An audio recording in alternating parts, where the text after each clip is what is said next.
नमस्कार, आप देख रहे हैं जेबीटी लाइव और मैं हूं शंकर दत्त पंत। खबरों की शुरुआत करते हैं उत्तर प्रदेश की तमाम बड़ी खबरों के साथ। लोकसभा चुनाव को लेकर बीएसपी सुप्रीमो मायावती ने एक बड़ा ऐलान कर दिया है।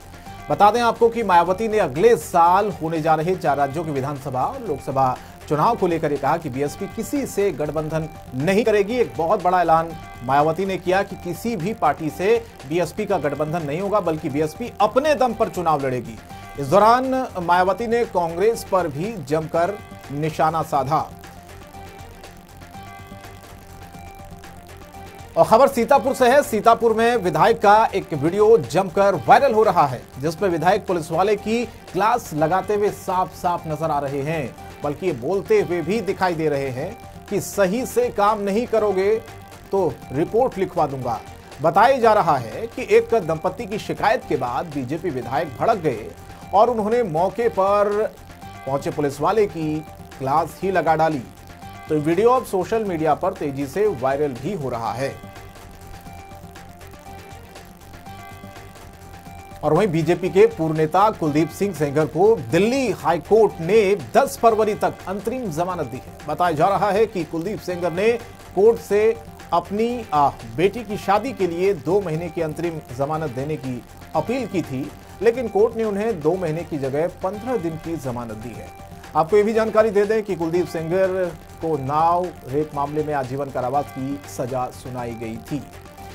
तो हालांकि उन्होंने समय ज्यादा मांगा था, लेकिन कोर्ट ने उन्हें मात्र 15 दिन का ही समय दिया है। बेटी की शादी को लेकर उन्हें जमानत मिली है।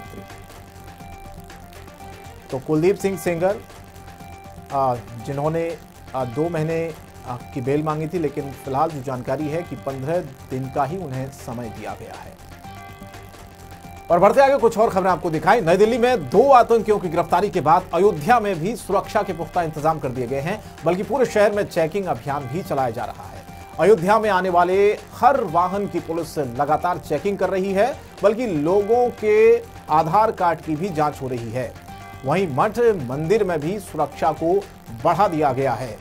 तो दिल्ली में जो आतंकी पकड़े गए थे, उसके बाद से ही अयोध्या में भी अलर्ट जारी किया गया और लगातार जगह जगह वाहनों की चेकिंग की जा रही है। 2 पहिया 4 पहिया जो वाहन है, इसके अलावा जो मंदिर मठ है, वहां पर भी चेकिंग अभियान पुलिस की लगातार हर गतिविधि पर नजर बनी हुई है। और खबर मुरादाबाद से। मुरादाबाद में ट्रेन के अंदर व्यापारी के साथ हुई मारपीट में एक नया मोड़ आ गया है। बता दें आपको कि जीआरपी के सीओ देवी दयाल के मुताबिक आसिम ने एक महिला के साथ छेड़छाड़ की थी, जिसके बाद यात्री भड़क गए थे और उन्होंने उसकी पिटाई कर डाली। वहीं इस मामले पर व्यापारी ने कहा है कि उसे न्याय दिलाने की बजाय मामले को ही घुमाया जा रहा है, बल्कि उसे अब परेशान भी किया जा रहा है।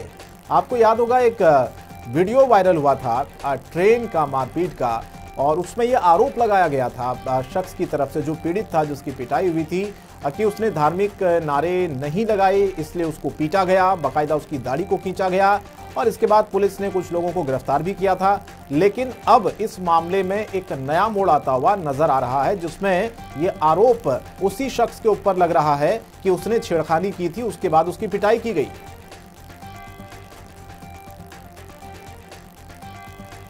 और खबर पीलीभीत से है। पीलीभीत में टाइगर रिजर्व से बड़े पैमाने पर तस्करी की जा रही है। दरअसल आपको बता दें कि पीटीआर की माला, दिरोया, बराही सहित महोफ रेंज में एसटीओ से लेकर रेंजरों ने जंगल की घास का अवैध तरीके से नीलामी करवा रहे ठेकेदार को सौंपा। लेकिन इसके बाद बिना किसी खौफ के ठेकेदार अपने मजदूरों को जंगल में लाकर घास का कटान करवाकर महंगे दामों में बेचकर खुलेआम तस्करी कर रहे हैं।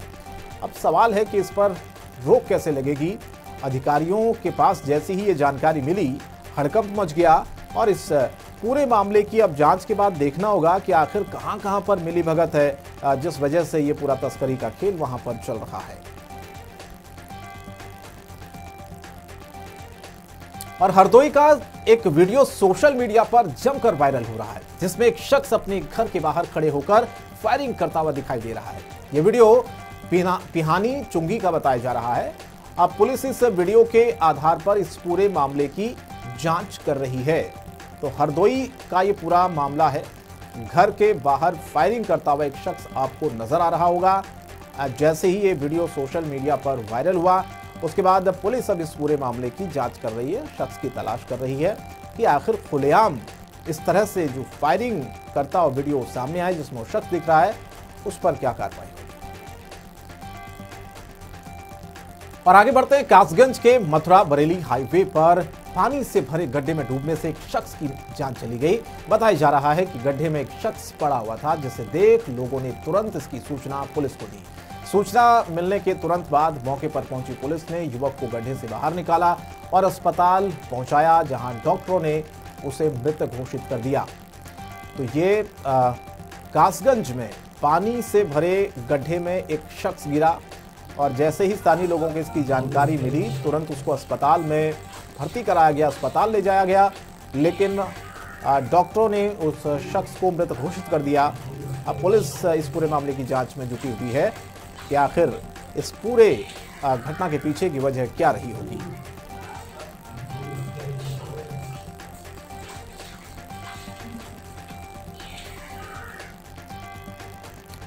और कासगंज में तेज रफ्तार का कहर देखने को मिला है। यहां पर बाइक सवार शख्स को अज्ञात वाहन ने टक्कर मार दी, जिससे युवक की मौत हो गई। बताया भी जा रहा है कि दुष्यंत नाम का शख्स शादी समारोह से वापस लौट रहा था।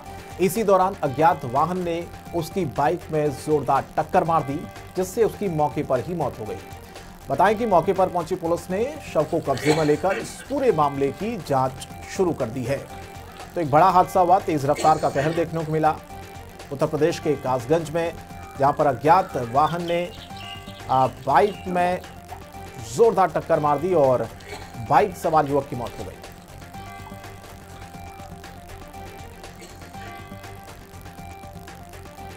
और मऊ में कार और ऑटो की टक्कर हो गई है। इस हादसे में 3 लोग घायल हुए हैं, जबकि एक शख्स की जान चली गई।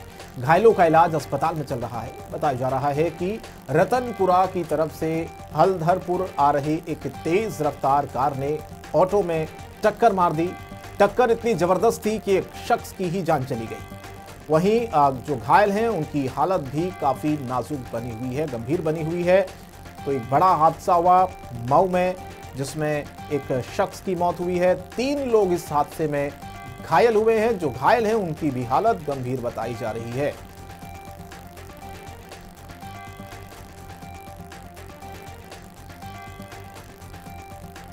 उत्तर प्रदेश की खबरों में फिलहाल इतना ही। जेबीटी लाइव पर खबरों का सिलसिला लगातार जारी रहेगा। नमस्कार।